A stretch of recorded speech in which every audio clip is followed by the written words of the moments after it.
ज्योतिरादित्य सिंधिया खिलाफ बीजेपी में बगावत, सांसद ने खोला मोर्चा। जिस थाली में खाते हैं उसे में छेद करते हैं सिंधिया के खिलाफ बगावत से बीजेपी हाईकमान हैरान। ज्योतिरादित्य सिंधिया के लिए बीजेपी की आगे की राह बेहद मुश्किल होती दिखाई दे रही है। पार्टी के पुराने नेताओं ने उनके खिलाफ पहले ही मोर्चा खोल रखा है और अब तो सिंधिया पर सीधा सीधा निशाना साधा जा रहा है। पहले तो मालवा रीजन के नेता ही सिंधिया को खरी खरी सुना रहे थे और अब ग्वालियर चंबल रीजन के नेता भी सिंधिया की घेराबंदी में जुट गए हैं। गुना शिवपुरी के सांसद ने तो सिंधिया को सीधे निशाने पर लेते हुए संकेतों में गद्दार तक बता दिया। यहां तक कह दिया कि सिंधिया जिस थाली में खाते हैं उसमें ही छेद करते हैं। साफ है, सिंधिया ने कांग्रेस से जो बगावत की थी, बीजेपी सांसद का इशारा उसी ओर था।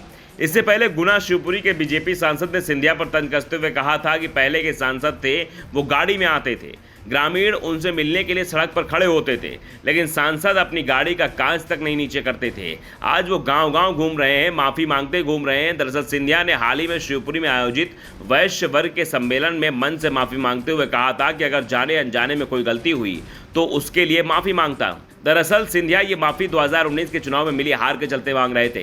2019 में सिंधिया कांग्रेस के टिकट पर चुनाव लड़े थे, लेकिन बीजेपी के केपी सिंह से वो बुरी तरह से हार गए थे। इस बार सिंधिया बीजेपी के टिकट पर चुनाव लड़ने की तैयारी कर रहे हैं और इसी सीट से बीजेपी सांसद केपी सिंह भी पार्टी से टिकट मांग रहे हैं। उनका दावा है कि 2019 में फैसला हो चुका है कि गुना शिवपुरी में कौन ज्यादा लोकप्रिय है और जो रह गया होगा वो 2024 में सामने आ जाएगा।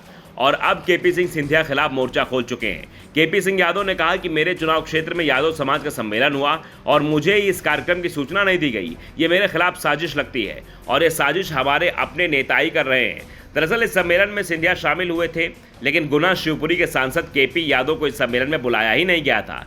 बीजेपी सांसद ने कहा कि व्यक्तिगत मतभेद अपनी जगह हैं, लेकिन जनप्रतिनिधि के रूप में मुझे बुलाया जाना चाहिए था।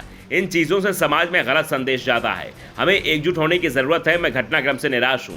इस बीच मध्य प्रदेश कांग्रेस ने बुधवार को अपने आधिकारिक ट्विटर हैंडल पर एक वीडियो साझा किया, जिसमें यादव को यह कहते हुए सुना सकता है कि कुछ लोग समस्या पैदा करने की कोशिश कर रहे हैं। उन्हें फिर से मेरे खिलाफ चुनाव लड़ना चाहिए था और फिर दिखाता कि वो यानी सिंधिया कैसे लोकप्रिय हैं। सोशल मीडिया पर एक और वीडियो केपी यादव का वायरल हो रहा है। उसमें कह रहे हैं कि भीड़ में कुछ मूर्ख लोग होते हैं, उन्हें लगता है कि वो सबसे बुद्धिमान है। ये लोग जिसकी खा रहे हैं उसी में छेद कर रहे हैं। ये समझ से परे है। भाई, जिस पार्टी में तुम हो उसके खिलाफ तुम ऐसी बात कर रहे हो, दम है तो फिर चुनाव लड़ें और जीत कर दिखाएं।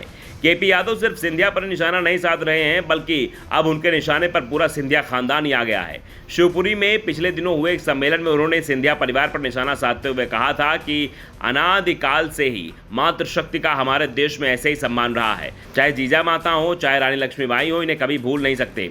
रानी लक्ष्मीबाई भी हमारे पास झांसी की ही थी और उनके शौर्य के बारे में हम सभी जानते हैं। हम ये भी जानते हैं कि अगर उस समय कुछ लोगों ने उनके साथ गद्दारी नहीं की होती तो शायद देश स्वतंत्रता की 175वीं वर्षगांठ मना रहा होता। यानी हम 100 साल पहले ही आज़ाद हो गए होते।